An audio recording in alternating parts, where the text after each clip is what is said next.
오늘은 예수님의 형상을 닮아가는 삶이라는 제목으로 우리 지난주에 읽었던 로마서 8장 26절에서 39절 말씀과 로마서 12장 1에서 2절 말씀을 함께 교독하고 그리고 말씀을 은혜를 나누도록 하겠습니다. 우리 다 같이 일어나서 하나님 말씀 교독하도록 하겠습니다. 교독합니다. 이와 같이 성령께서도 우리의 약함을 도와주십니다. 우리는 어떻게 기도해야 할지도 알지 못하지만 성령께서 친히 이루 다 말할 수 없는 탄식으로 우리를 대신하여 간구하여 주십니다. 사람의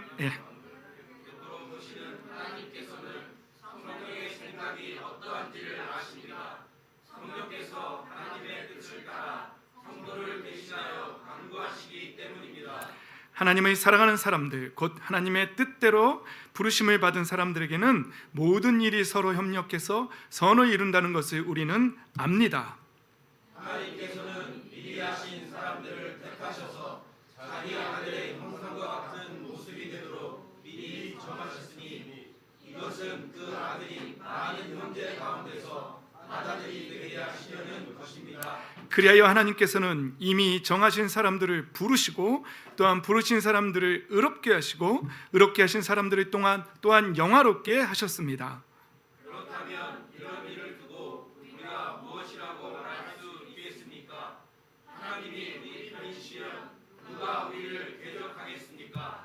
자기 아들을 아끼지 않으시고 우리 모두를 위하여 내주신 분이 어찌 그 아들과 함께 모든 것을 우리에게 선물로 거저 주지 않으시겠습니까? 하나님께서 택하신 사람들을 누가 감히 고발하겠습니까? 의롭다 하신 분이 하나님이시신데 누가 감히 그들을 정죄하겠습니까? 그리스도 예수는 죽으셨지만 오히려 살아나셔서 하나님의 오른쪽에 계시며 우리를 위하여 대신 간구하여 주십니다. 누가 우리를 그리스도의 사랑에서 끊을 수 있겠습니까? 환난입니까? 공고입니까? 박해입니까? 굶주림입니까? 벌거벗음입니까? 위협입니까? 또는 칼입니까? 성경에 기록한 바 우리는 종일 주님을 위하여 죽임을 당합니다. 우리는 도살당할 양과 같이 여김을 받았습니다. 한 것과 같습니다.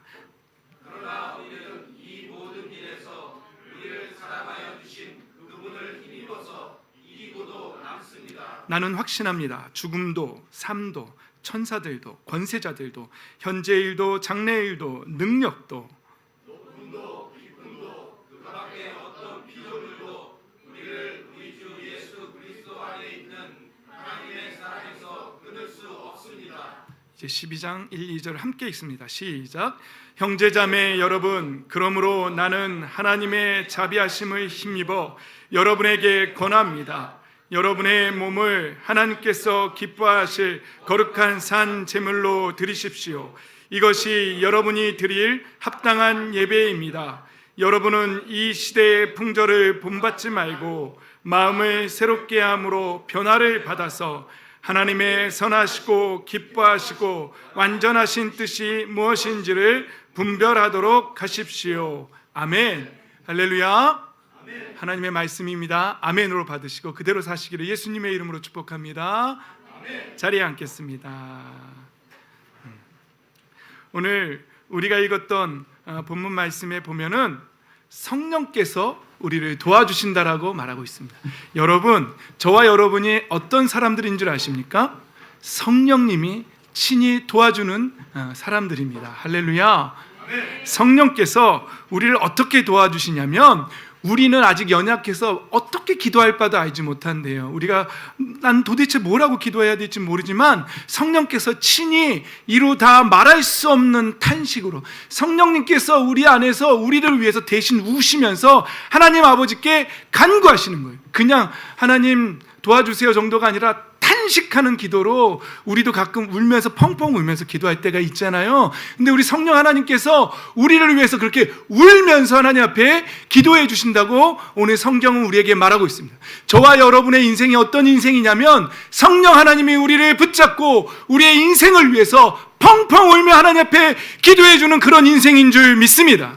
아멘. 그렇기 때문에 성령 하나님은 하나님의 뜻에 따라서 성도들을 대신하여 간구하시기 때문에 그래서 오늘 본문의 말씀에 보면 우리의 인생은 모든 일이 협력해서 선을 이룬다고. 비록 아픔이 있고 고통이 있고 환난이 있다 할지라도 그 모든 일은 협력해서 우리로 인생에서 하나님 앞에 선을 이루는 인생이 된다고. 왜요? 성령께서 대신 기도해 주는 인생. 또 우리가 읽었던 본문에서 예수 그리스도께서도 하나님 우편에서 우리를 위해 대신 간구하는 인생. 저와 여러분은 예수님이 대신 우리를 위해서 기도해 주는 인생, 성령 하나님이 기도해 주는 인생인 줄 믿습니다.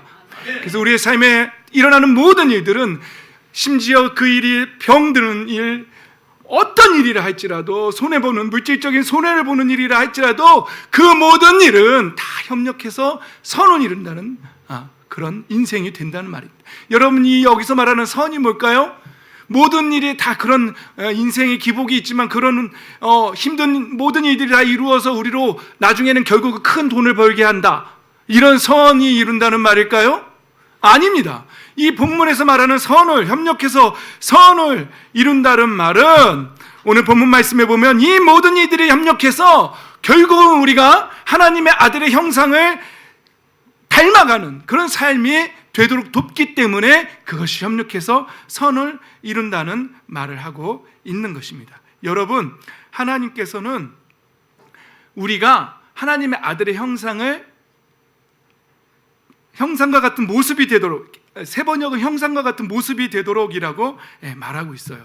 그런데요, 개역개정에서는요 이렇게 번역했어요. 아들의 형상을 본받게 하기 위하여. 쉬운 성경은 아들과 동일한 형상을 갖도록, 현대인의 성경은 아들의 모습을 닮게 하시려고 이렇게 번역하고 있는 거예요. 그러니까 아들의 형상과 같은 모습이 된다는 것은 뭐예요? 결국 하나님의 아들이 누구시죠? 예수님이죠. 예수님의 형상과 같은 모습, 형상을 본받게, 동일한 형상이 되도록 아들의 모습을 닮게 하시려고 정하셨다라고, 그렇게 성경은 말하고 있는 거예요. 여러분, 질문합니다.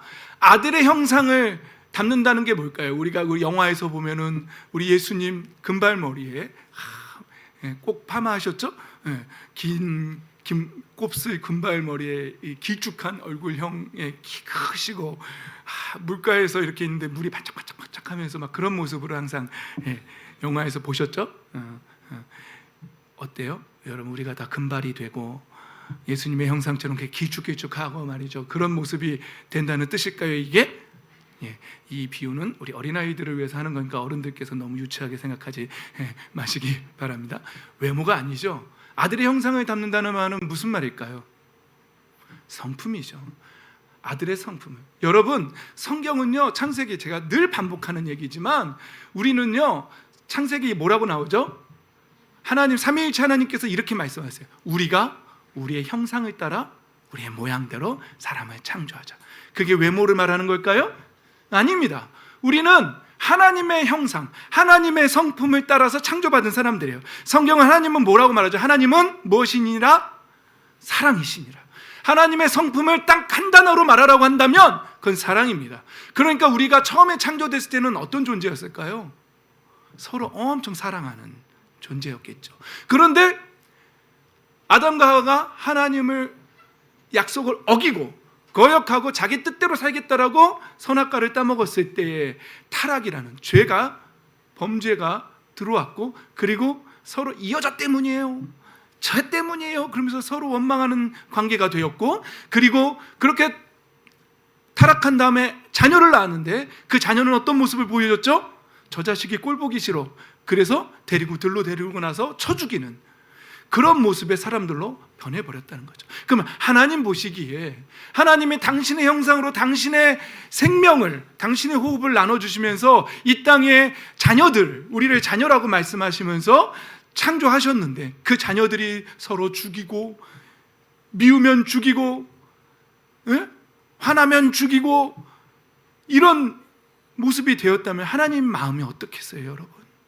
그래서 결국은 이 땅에서 하나님이 간절히 원하시는 건 뭐냐면요, 이 땅에 예수 그리스도, 저는 이 말씀을 묵상하면서 이 땅에 하나님의 진짜 아들 예수님을 보내주시고, 하나님의 형상이시고 하나님의 본체대로의 모습이신 예수님을 이 땅에 보내주시고, 너희는 원래 이런 모습이다, 너희의 진짜 모습은 이래야 한다, 겉모습이 아니고요.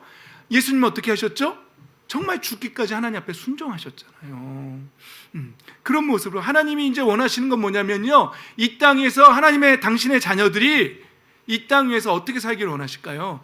예수 그리스도의 형상을 회복하는. 그건 무슨 말이에요? 다시 말하면 하나님의 그 성품을 다시 회복하며 살아가기를 원하시는 거죠. 그런데 우리의 삶 속에 보십시오. 우리는 하나님을 믿었고 예수님의 자녀가 되었고 우리 교회 공동체로 모이는데 여전히 우리의 삶 속에서는 미움이, 그렇죠? 탱탱볼 하나만 뺏어가도 막 죽일 것 같은 분노가 막 일어나서 막 여러분들이 소리 지를 때 보면 난 정말 그 순간만큼 정말 살인도 할 수 있을 것 같은 그런 비명을 막 질러대더라고요. 와, 그런 모습 여전히 우리한테 있는 거죠. 그러나 우리는 아직은 완성되지는 않았습니다. 그러나 저와 여러분의 삶은 부족하지만 예수님의 형상을 닮아가는 삶인 줄 믿습니다. 아멘. 그렇습니다. 저와 여러분이 어떤 존재냐면요, 하나님이 미리 아신 사람들을 택하셨대요. 하나님이 미리 아셨고 택하셨고 정하셨고 부르셨대요. 그리고 의롭게 하신 사람들이에요. 여러분, 이 시간의 개념을, 우리는 시간의 개념이 과거, 현재, 미래가 있잖아요. 근데 하나님은 어떻게 미리 아실까요? 타임머신을 타고 왔다 갔다 하실까요? 그건 아니에요. 시간의 창조주는 하나님이십니다. 하나님 앞에는, 여러분 한번 이렇게 생각해 보세요.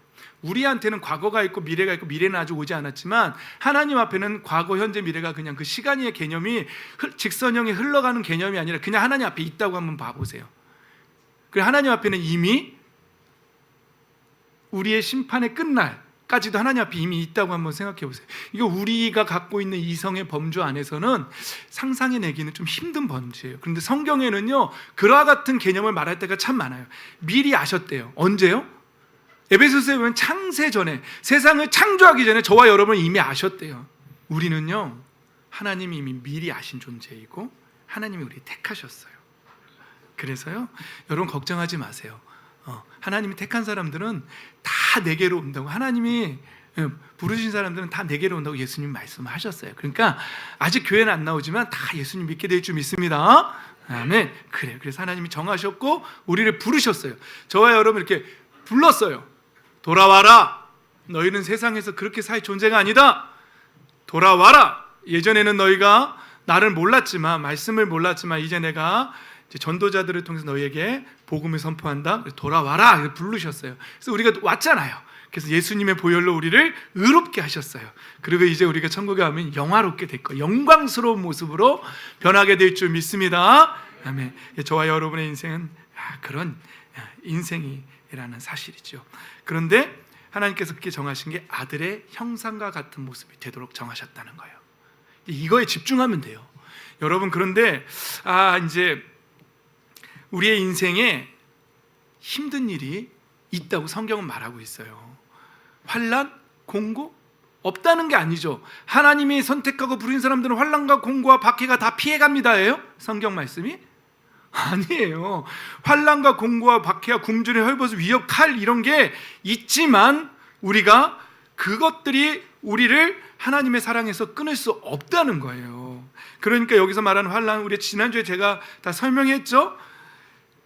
그 환난이라는 원어는 뭐라고요? 분쇄하다, 짜내다, 누르다, 짓누르다, 이런 억압이라는 뜻이고, 또 공고라는 단어, 스테노코리아는 뭐라고요? 스테노스, 좁다. 여러분 막 이렇게 영화 같은 데서 보면은 막 벽이 점점 막 와서 탈출해야 되는 거, 그런 상황, 그런 거 보신 적 있죠? 그 좁은 장소 막 좁아진다고 생각해 보세요. 얼마나 답답하겠어요.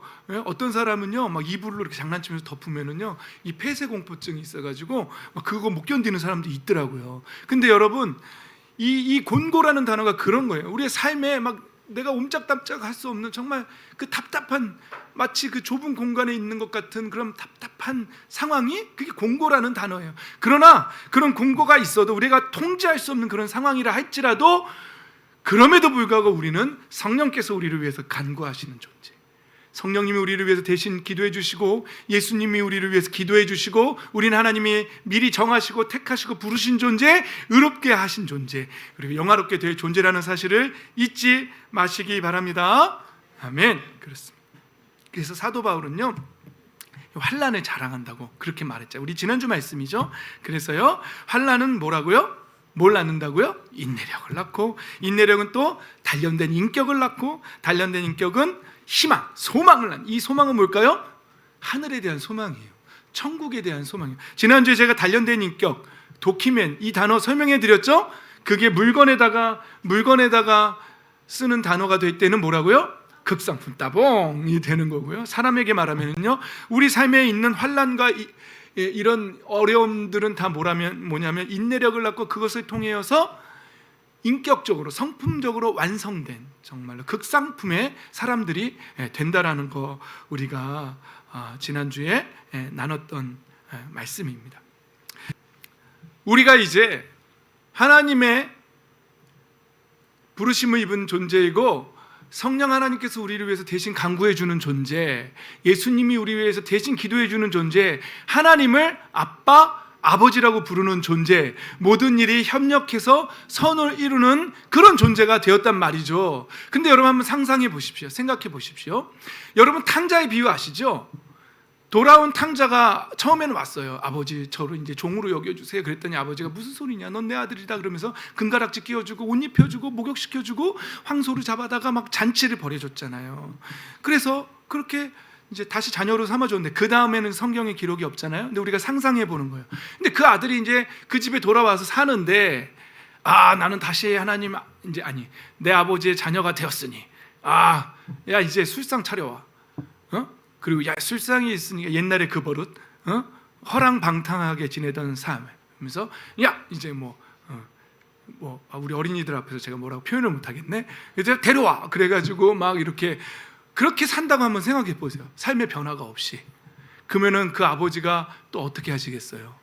아이고 내 아들이 또 다시 방탕의 삶이 다시 시작되는구나, 이렇게 생각하시겠죠. 그러니까 제가 볼 때 우리가 하나님의 부르심을 받고 의롭게 된 존재인데, 그렇게 해서 하나님의 자녀가 되었는데 삶의 변화가 없다면 그러니까 아무 의미가 없지 않겠습니까? 하나님이 원하시는 건 뭐라고요? 다시 아들의 형상을 회복해서 처음에 창조하셨을 때 그 하나님의 형상대로의 모습으로 회복되기를 원하시는데, 그래서 저와 여러분은 거룩하게 변화되는 성화의 삶을 살아가는 존재가 되어야 될 줄 믿습니다. 아멘. 근데 그 성화를 포기하면 우리는 이상한 사람이 되는 거예요. 하나님이 원하시는 건요, 우리를 구원해 주셨지만 하나님이 원하신 거, 그래 이제 내가 너희를 구원해 줬으니 니네 멋대로 방탕하게 살아, 이게 아니잖아요.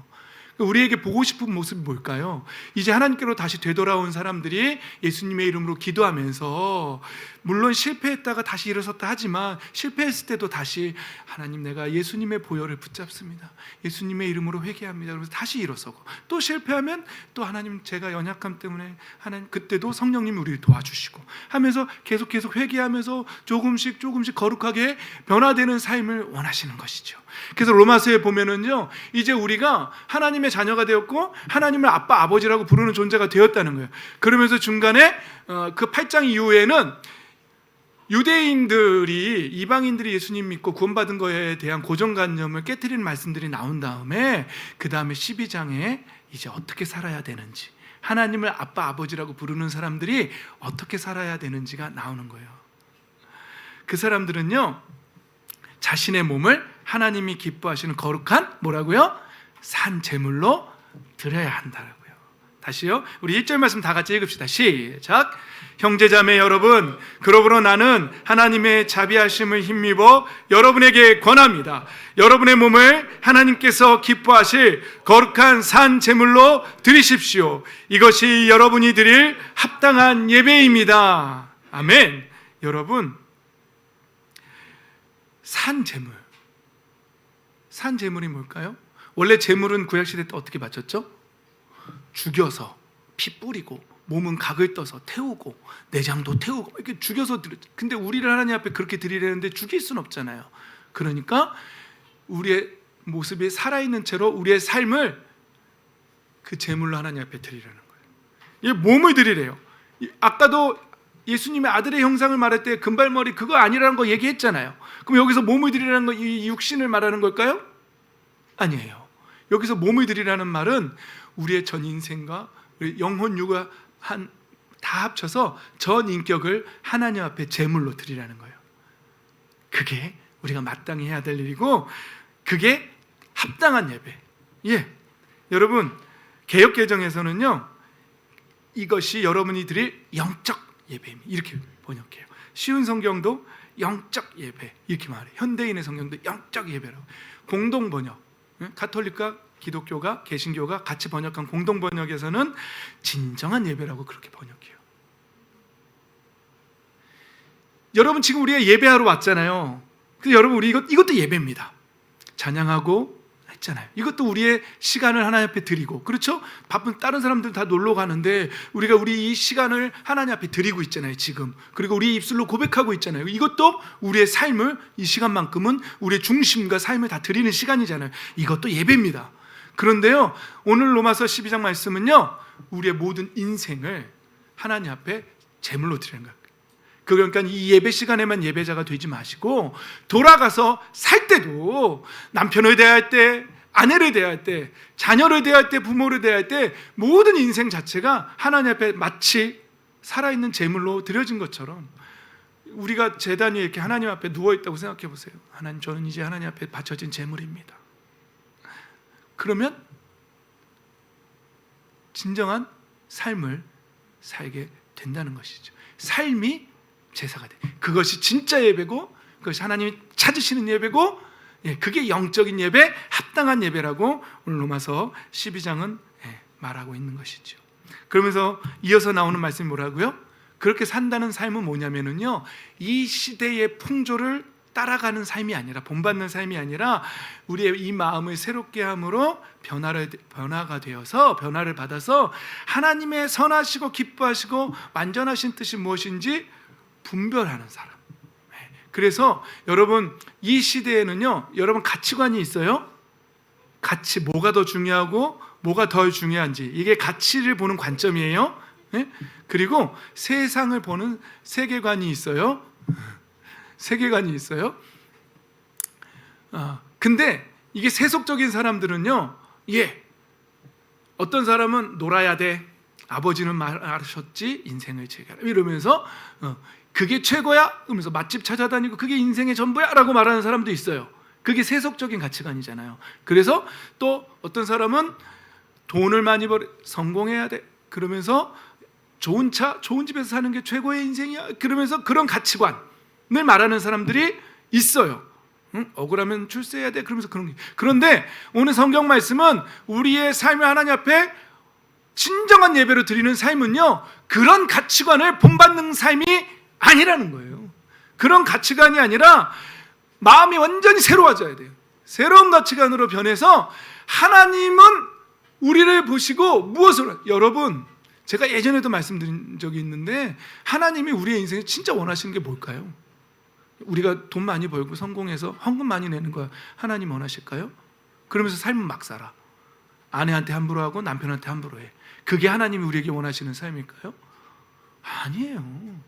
하나님이 원하시는 삶은요, 정말 우리가 진짜 삶의 예배로, 정말 변화된 사람으로서 하나님 앞에 온전히 우리를 드리는 거예요. 이게 진짜 삶이고요. 그러니까 자꾸 성경이 제발 그 눈에 들보 좀 봐라, 들보 빼내라. 형제랑 싸웠으면 와서 예배하는 것보다 가서 먼저 화해하고 와서 예배 드려라. 삶을 보신다는 거 아니겠습니까? 근데 교회 안에서 싸운다고요? 있을 수 없는 일이죠. 하나님 앞에 영광될 수 없는 일들이죠. 여러분, 저와 여러분은 하나님 앞에 진정한 예배가 뭘까? 하나님이 찾으시는 예배, 내 전 인격을 산 제물로 드리는 예배의 삶은 무엇일까? 이걸 생각해 봐야 돼요. 절대로 이 세상의 세계관, 이 세속적인 금수저흑수저하는 그런 가치관, 이런 걸 가지고는 도대체 해석이 안 될 거예요. 그게 아니에요. 그거는 버려야 돼요. 그게 아니라 완전히 그 생각의 틀 자체가, 패러다임의 틀 자체가 새롭게 전복돼야 돼요. 확 패러다임 시프트가 일어나서 하나님의 뜻을 하나님이 원하시는 삶은 아들의 형상을 다시 회복하는구나. 처음 창조받았을 때, 우리가 타락하기 전에 하나님의 형상대로 다시 나아가는 거예요. 그러니까 여러분 삶의 목표가 뭐가 돼야 되냐면요, 하나님의 형상을 회복하는, 말 한마디도 하나님의 형상을 회복해야 돼요. 제가 이번 월요일날 축구부에서 어느 목사님이 저한테 욕을 했어요. 그게 막 너무너무 화가 났어요. 제가 옛날 성전 같았으면 얘기하지 맙시다, 그런 거는 얘기하지 맙시다. 그런데 얼마나 제가 속상했는지 목요일 아침까지도 눈만 뜨면 그 사람 욕이 생각이 났어요. 그래서 막 부글부글 끓는 거야. 내가 한마디 할 거 그랬나? 괜히 참았나? 그런데 저는 예수님, 여러분들한테 늘 제가 전달했던 것처럼 예수님의 이름으로 빛을 선포했어요. 그래서 그 순간은 이겨냈어요. 근데 그 다음날 또 생각나고, 그러면 또 예수님의 이름으로 빛을 선포하고, 그래서 다 묻었어요. 근데 금요일 날부터는 생각이 잘 안 나더라고요. 근데 저녁쯤 되니까 또 샤워하다 또 생각나더라고요. 그래서 주님, 제 마음은 도대체 이 인간이 어떻게 대먹은 인간이길래 그 욕 한마디를 내가 이렇게 부글부글 끓으면서 용서가 안 돼요. 일주일째, 오늘 아침도 생각이 났어요. 그런데 또 기도했어요. 하나님 제발 그 생각 더 이상 나지 않게 하시고, 그랬어요. 오늘 말씀 다음에 계속해서 13장, 14장, 15장에 가면서 이제 하나님의 형상을 회복한 사람들은 어떠한 삶의 제사를 드리며 살아가는 것인가에 대해서 계속 나와요. 오늘 이걸 다 하려면 시간이 앞으로 1시간은 좋게 더 필요한데, 이제 앞으로 몇 주가 될지 모르지만 하나님의 형상을 회복하는 삶에 대해서 계속 나누도록 하겠습니다. 오늘은 우리의 삶을 거룩한 산 제물로 드리는 삶, 아들의 형상을 회복하는 삶, 하나님의 형상을 회복하는 삶, 그것이 무엇인지를 계속해서 고민하며 살아가는 저와 여러분이 되시기를, 한 주간이 되시기를 예수님의 이름으로 축복합니다. 아멘. 오늘은 여기까지 말씀 전하도록 하겠습니다. 우리 함께 찬양하며 나아가도록 하겠습니다.